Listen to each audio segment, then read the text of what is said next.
Hello everyone, today I'm sharing with you all the books I'm planning to read in July. So there's a lot I want to read. There's like 10 new releases that are coming out in July that I want to get to. So yeah, so fortunately I have a ton of arcs, physical arcs that I have, then I have a bunch of e-arcs, then I have some that I still need to pre-order obviously and get it in the mail and things like that. There's also a readathon taking place for the entire month of July that I'm really excited about. The Pop Culture Readathon, and I don't know if they're going to do this themed and stuff for every single time, but this one they're doing for the entire month of July, and it's a 90s theme. So they have so many different boards. There's a family affair board where it's all based on kind of 90s movies like Matilda, Kevin McAllister from Home Alone.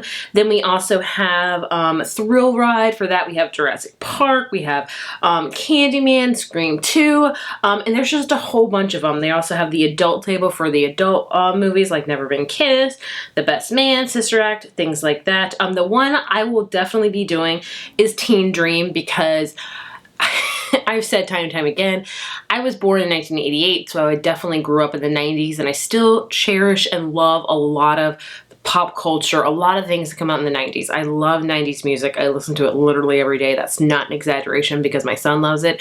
My favorite kind of rom-com, funny, cute movies are all from the 90s usually, or late 80s. So I had to do this board. So there's 16 altogether, but you have to do 4, whether it be down, across, like a typical bingo board. That's what these are designed as. So I still haven't yet figured out exactly what books I'm going to do for this, whether I'm going to pick particular books for it, whether I'm going to pick new books for it, or whether I'm going to use the books I'm planning to read this month in order to fit it. But I know the ones for sure I'm going to have to do is either going to be Kat Stratford, and that's book with a sarcastic character because she is from 10 Things I Hate About You, which if you didn't know is my all-time favorite movie.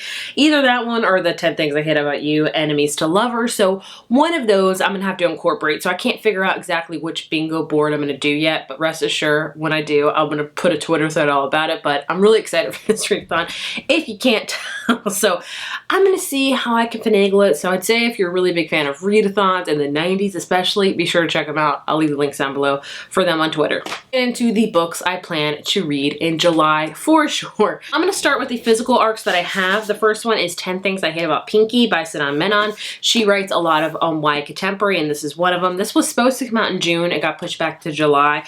This one follows Pinky and Samir, and I'm not quite sure what exactly it's about. Samir's internship falls through, leaving with the unplanned summer. He gets a text from Pinky asking if he'll be her fake boyfriend in exchange for a new internship. I think one of the prompts in the Teen Dream is fake dating, so I might have to use that for this one. But yeah, I need to read more fake dating, and I don't read a lot of fake dating when it comes to YA books, or just all around in general. So I'm really excited for this one. It looks really cute. I love her books. Next one that I'm definitely reading for July is Today, Tonight, and Tomorrow by Rachel Lynn Soloman. Again, this was supposed to come out in June. It got pushed back to July because of COVID, obviously. I've read both of her books before. This one definitely seems lighter than her other two. Her other two were very much more like deeper, kind of sad books, if you will. This one, it takes place in Seattle, and we have Rowan and Neil, who have been bitter rivals for all of high school, clashing over test scores. And so it's like their last thing. It's called Hal, a senior class game that takes them all over Seattle, a farewell tour of the city. And then I think as Rowan spends more time with Neil, she realizes that he's much more than the awkward linguistics nerd she sparred with for the past 4 years. And perhaps this boy she claims to despise may actually be the boy of her dreams. Another prompt in the Teen Dream one is Enemies to Lovers. So I'm probably building my board right here. Next up, I have a couple of adult books that I definitely want to read. What You Wish For by Catherine Center. I've read 3 of her books before. I really enjoy them. My favorite of hers is definitely Things You Save in the Fire. No, is that one it? Yes. Things You Save in the Fire. I loved it. This one, I believe, is the second chance romance, if you will. So yeah, it's about Samantha, who used to love the way Duncan Carpenter drank life in. She had found her one true secret love, and then life got in the way. But when fate reunites the two, Sam barely recognizes the king of play she once knew, the teacher who juggled and wore crazy ties. What happened to him make him so cold and intent on changing the school Sam loves, and can't she find the man she fell in love with years ago? So it definitely sounds like a second chance romance, which I adore. Is that a prompt on the bingo board? I don't know. I'll have to research it. And the last physical arc that I have that I definitely plan to read is Dear Emmy Blue by Leah Lewis. I was immediately drawn to. It's about this girl named Emmy Blue who releases a balloon in the sky with her biggest secret ever in the balloon, as well as her email address. And now in her 20s, the one thing Emmy has been counting on is for good. The one thing Emmy has been counting on is gone for good, and everything else is planned up in the air. So I think it's about the guy or something that finds the balloon or something like that. I've heard, like, it sounds really adorable and cute, but I've heard it's much more in-depth and deeper than it originally sounds. Either way, I'm excited to read it. I don't know if this author has written anything else. This might be her debut novel. Either way, I'm excited to read it because the cover is gorgeous. Moving on to the e-arcs that I have. First up is The Dam by Renee Ahdieh, which comes out July 2nd, so it should probably already be out by the time you're seeing this. This is the second book, a part of her The Beautiful series. I read The Beautiful last year. I liked it. I didn't love it. It was kind of a vampire, comeback, which I think vampires made a small comeback last year, but this year has really blown, like, with vampires, and I'm very excited for it. I liked The Beautiful, but I didn't love it, but the ending really made me want to read further in the series, and I love Renee Ahdieh's writing. So The Beautiful takes place in New Orleans, oh goodness, I think in the late 1800s, about a girl that moves into a nunnery, and then all of a sudden these murders start happening, and you can surmise two and two together. So the sequel's coming out, definitely want to read it. Hopefully, I'll really enjoy it. Next up is The Mall by Megan McCafferty, which comes out at the end of this month. An e-arc for this one as well on NetGalley. So this one takes place in the 90s, 1991. So it's like about the mall, and we follow Cassie, who, she works at the Parkway Center Mall. And it's just basically about the 90s, I'm guessing, in the mall. So I'm going to have to, incorporate this somehow into the 90s readathon because, this book is literally 90s. So I'm going to have to do that. But I'm really excited to read it. I don't think I've ever read a Megan McCafferty novel before, but if it's the 90s, I'm sold. I'm there already. Next up, I have Last Tang Standing by Lauren Ho. Again, this is on NetGalley, so please forgive me, I'm looking up information. This is described as Crazy Rich Asians meets Bridget Jones' Diary, which I've read neither of those, but I saw both of them, and I really like both of them, so I was immediately hooked by this. So we follow a girl named Andrea who's 33. She's living the dream. She's successful, and now she has to do is make law partner in her life will be perfect, and she is going to be an unmarried member of her generation in the Tang clan. A disappointment in her meddling Chinese Malaysian family won't let her forget. And then she meets a guy named Eric who offers her a glimpse of exciting limitless future.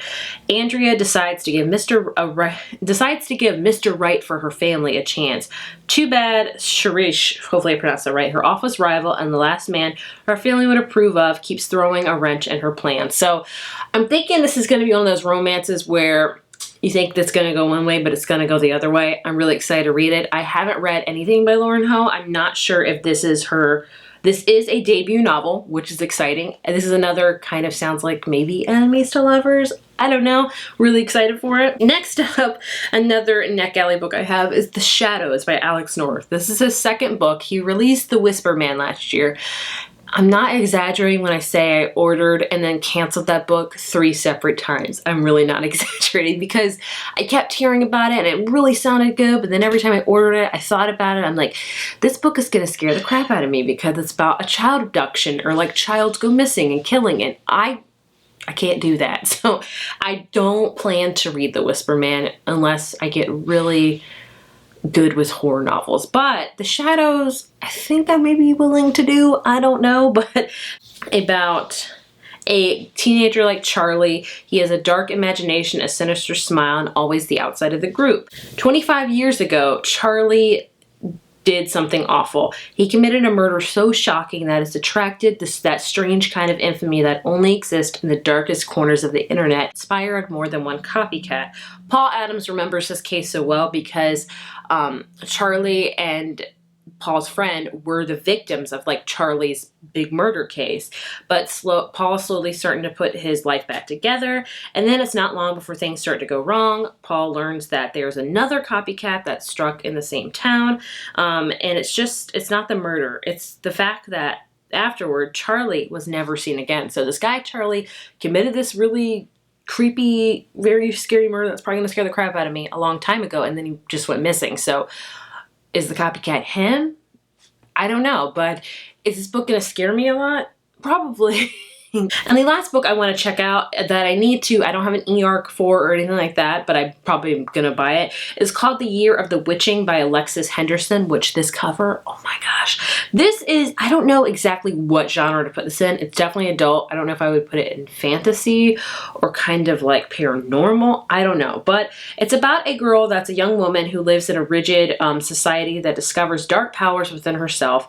So it's a town called Bethel where we have this prophet whose word is law, so kind of like a cult we got going on here. Then we follow a girl named Emmanuel whose mother's union with an outsider of a different race casts her once proud family into disgrace. So Emmanuel does her best to like please the prophet, always does the right thing, and then she actually goes into the woods where something lures her, where the first prophet once chased and killed 4 powerful witches. So I'm guessing like she finds a diary of her dead mother, and then she learns about the church and its history. She realizes that the threat to Bethel, which is the town, and its own darkness, and she starts to understand that if Bethel is to change, it must begin with her. So it sounds like it's got a lot of things going in it. We talk about race, we talk about racism, we talk about a very scary kind of cult-like religion, if you will. Also witches in it. Like, I've been hearing about this a lot on BookTube, and I was like, I need to read this. This one comes out at the end of the month, I believe, but either way, I'm gonna check it out.